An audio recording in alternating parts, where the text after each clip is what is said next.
Denmark declared Friday it will partially suspend its development aid to Mali after the forced departure of its soldiers from the country as well as to Burkina Faso due to the military coup. At the end of January, the ruling junta in Mali suddenly demanded the departure of hundreds of Danish soldiers who had just arrived in the country, saying that their presence had not been subject to the consent of Bamako. Denouncing a dirty political game by the regime, Denmark announced a repatriation after 2 days of arm wrestling. But the whole future of the European anti-jihadist force Takuba is now in question. As for Burkina, the Danish decision follows last month's coup, according to Copenhagen. Mali is one of the Denmark's priority country for development aid, which spends more than 0.7% of its GDP on international aid, one of the highest shares in the world. Between 2017 and 2022, some 122 million euros has been spent on the African country, including for decentralization and human rights, and many Danish and Scandinavian NGOs are active in Mali. Denmark, however, did not reveal how much of the aid was suspended.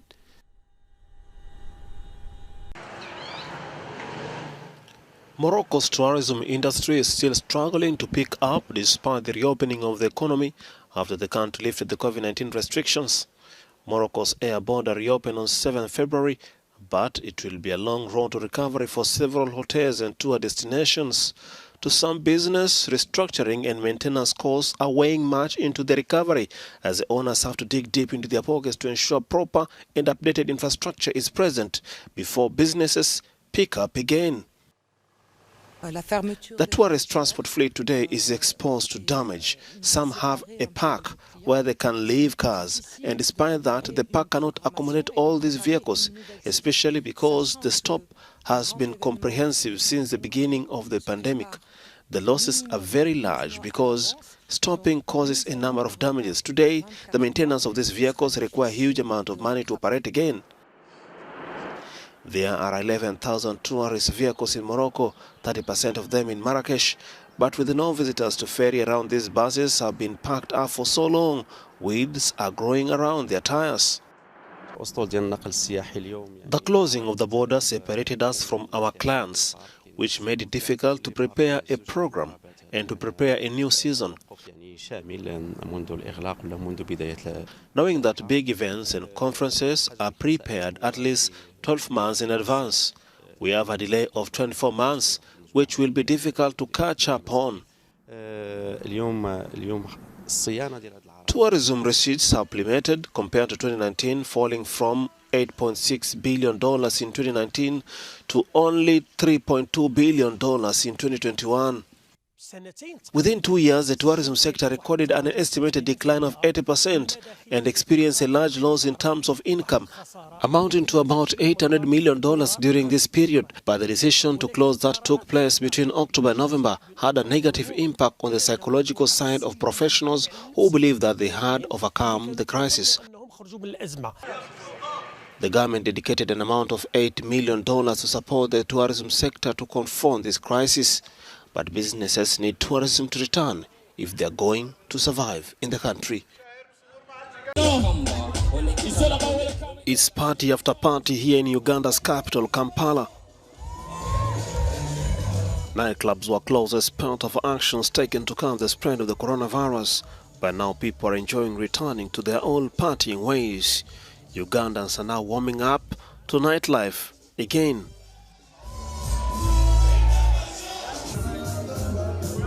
People are in a party mood and they are very happy.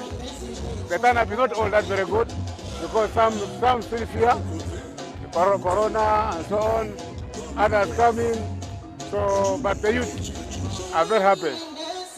For most revelers, returning home for the night is not an option.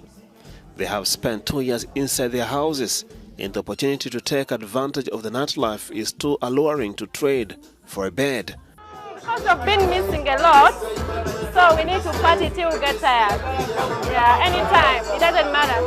As it's a weekend, yeah, we need to enjoy it because we've been missing it. The Ugandan government is emphasizing the need for measures like mask and hand washing, but a few are implementing this. Lieutenant Colonel Dr. Henry Kirby is the incident commander of the COVID-19 task force for the Ministry of Health. The timing of the reopening of the economy was the right one, and the tendency is that you reopen or you ease the restrictions when you're at maximum containment. So we did that, though the plan was much earlier.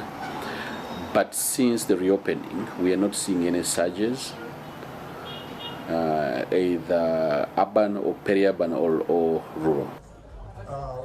The Ugandan authorities are seeking to legally mandate vaccines in draft legislation aimed at boosting the East African country's drive to inoculate more people against COVID-19. A bill is now being discussed to make people comply with these regulations. The recent victory to the Senegalese team has now opened more expectations and hope for the local players in the West African country. This victory, being their first in the continental competition, has brought hope to these locally based players who now expect more aid and other stakeholders to chip in to strengthen their position within the country. Today we must take a close look at what is happening at local levels. There are other efforts, other orientations on which we must focus our attention for the development of local football. For me, we must renew our vigilance at all levels, continue to work, as you said at the beginning of your speech, that is to say, pay particular attentions to local football. With our enforced prestige, the challenges become even greater. The biggest challenge to these local stakeholders is how they can harness this championship to drive change among local footballers, clubs and academies. According to Papa Masata Diak, who is a sports marketing expert, the opportunity has presented a new lease of life to Senegalese football. With this championship, we now have a guarantee to attract foreign partners and encourage foreign clubs to invest in African football, and particularly Senegalese. We also have the opportunity to use all platforms such as OTT, digital marketing, but it will also be done by marketing agency because the federation cannot manage it. African federations have to be modernized by using marketing people and public relations agencies. After the grand celebration, it is now time to face local challenges. The Senegalese expects a lot from the first continental title by the Lions of Teranga. In a few weeks' time, the Lions will begin one of the most complicated exercises, staying on top. As for the Senegalese Football Federation, it is expected to address many issues, especially those related to the development of local football. The Senegalese hope, in any case, to make the most of the victory at the 2021 African Cup of Nations. Je suis Wahani Johnson Sambou, correspondant au Sénégal pour Africa News. South Africa is a central hub for human trafficking, with the girls as young as 10 years old being trafficked. This is according to the U.S. Department of State 2021 Trafficking in Persons report. To curb human trafficking, South Africa is creating advanced technologies. South Africa's Council for Scientific Industrial Research is developing an infant biometric tracking system which could curb child trafficking in South Africa. The main technological innovation that we are working on is called biometrics. Biometrics are a form of human identity that is based on who you are. It's not based on what you know, it's not based on what you've been given, but it's based on who you are as a person, meaning it's something that you really can't forget or leave behind. A locally based technology company is fast gaining popularity with government agencies throughout the world deploying various facial recognition solutions with advanced HD cameras to curb crimes. We have developed minimum viable products that are at a point where, you know, some of our stakeholders like SASA, some of our stakeholders like early childhood development centers, and the biggest stakeholder being Home Affairs, they really could assist us. They could assist us in having some pilots in operationally relevant environment. While technological inventions to fight illegal activities exist, experts say that the South African government is lacking in implementing these technologies. The biggest thing at the end of the day, all of these technologies costs a lot of money. And you need to have budget for that. And budget needs to be set aside for that kind of stuff. But the joke of it is, a lot of these technologies and a lot of these CCTV technologies, most homeowners can afford. So we sit here every day and we're wondering, hey, is my kids at home?